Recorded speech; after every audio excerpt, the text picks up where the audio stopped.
First of all, I'd like to say a couple words about fiscal stimulus.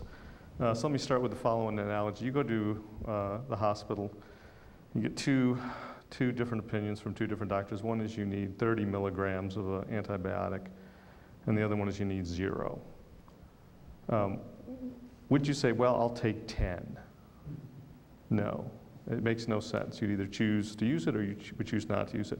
This is exactly what happened with the stimulus package. Nobel Prize winners from Krugman to Stiglitz all recommended a stimulus package about 3 times as large as the one that was enacted. Predictably, we got anemic relief. We've kind of poisoned the well as to fiscal stimulus. It's now politically impossible to pass another stimulus package. Huge mistake on the part of the Obama administration. Should have devoted a lot more political capital to a bigger stimulus package. And we wouldn't have 9% unemployment, 9.8% unemployment. Second point, future opportunities. I hope someone tonight can explain to me what would be wrong with 3 or 4 years of inflation at 5 to 7%. This does all sorts of good things for us. A lot of people whose houses are in a negative equity situation will be floated above. It would help the competitiveness of our exports. So there's the strong case for more inflation. The Fed may be headed there. The other panelists may have more insight on that than I do.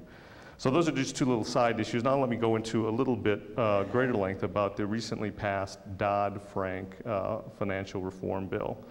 And there's a couple of themes that you'll notice get repeated in this analysis.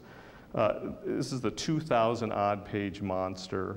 There's a great summary if you want. If you go to the website of the Davis Polk law firm, they have an executive summary that rolls in at 134 pages, right? Longest executive summary in the world. But you know, there's only 400 people on the planet who have read this whole thing, right? And I admit I have not. But I've looked at pieces of it, and I want to kind of outline to you some of the important pieces. In Title I of the Act, supposedly the most important piece is they've established a Financial Stability Oversight Council. And this is headed up by the Secretary of the Treasury. Unfortunate choice, that's obviously a political animal. And then 15 assorted experts from various alphabet soup around Washington, the FDIC, the SEC, 15 members, 10 voting members, and their job basically is to identify entities that they think pose systematic risk and then run to the Fed and tell the Fed to do something about it, essentially raise their capital requirements.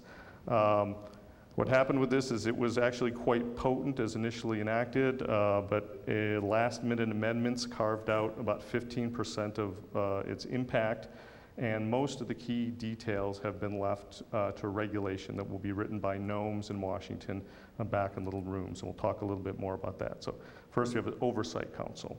Second piece, an orderly liquidation facility. Banks for a long time have not gone through the bankruptcy process since the financial reforms of the early 1930s in the wake of the Great Depression. It makes all the sense in the world. A bank cannot operate in bankruptcy. You have too many creditors, they need their money now, so they get liquidated very quickly. This orderly liquidation facility will extend that treatment beyond banks to other financial entities. This is probably the best part of the Dodd-Frank bill. It solves a couple problems. It solves the Bear Stearns / AIG problems. And if you remember, Bear Stearns and AIG were 2 non-banks that should have gone into bankruptcy. They didn't. The government bailed them out, and their creditors were paid off 100 cents on the dollar, which was outrageous. Goldman Sachs would be bankrupt if AIG had not been covered by the government. Goldman Sachs should be bankrupt. There's no reason that you or I should have been paying bills. Goldman Sachs made some deals with AIG. AIG was a shaky entity. There's no reason that we should have been backing them up.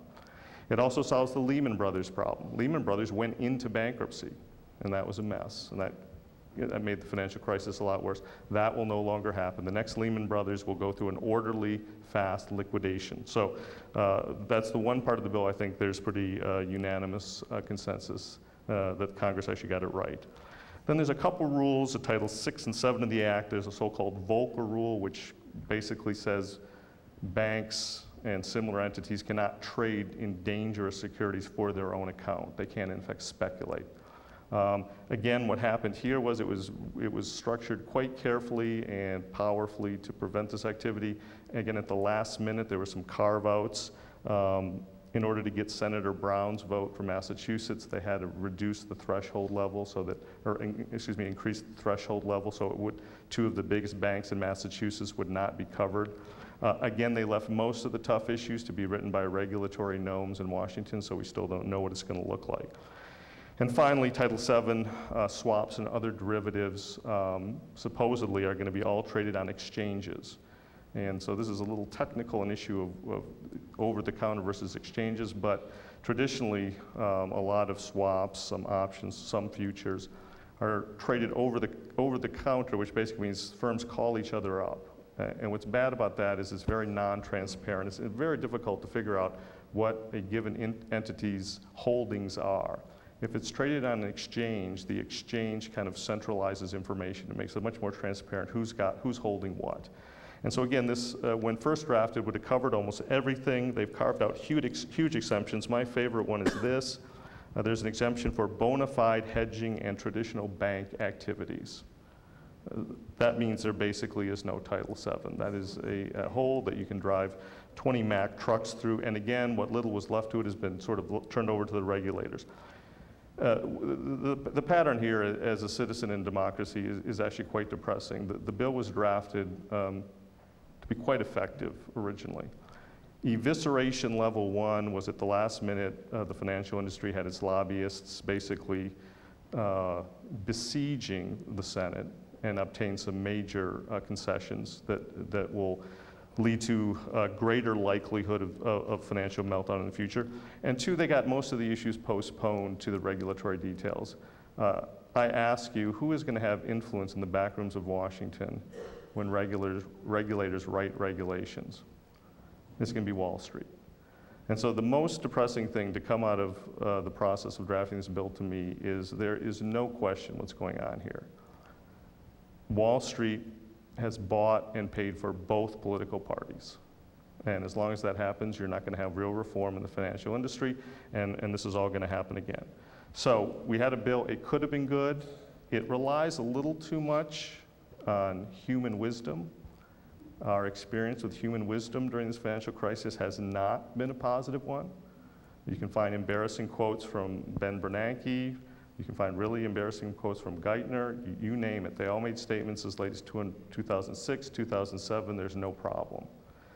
We're relying on the same sort of folks and their wisdom to rescue us the next time problems start to accumulate. What I would have liked to have seen is a more structural solution. The best proposal, I think, didn't have a prayer given the influence of the financial industry, would have been a pro-cyclical tax on borrowing. In boom times, there should be a tax on borrowing. Debt is dangerous to the whole economy. When too many people borrow, it's a threat to all of us. It should be taxed more heavily during booms. You could put that money aside to help bail out banks. During bad times, you reduce that tax, or you maybe even subsidize loans, which in effect what the Fed is doing by subsidizing loans. So I wish I had a happy note to finish on. I really don't. The legislative response to the crisis is an indictment of the defects of our political system.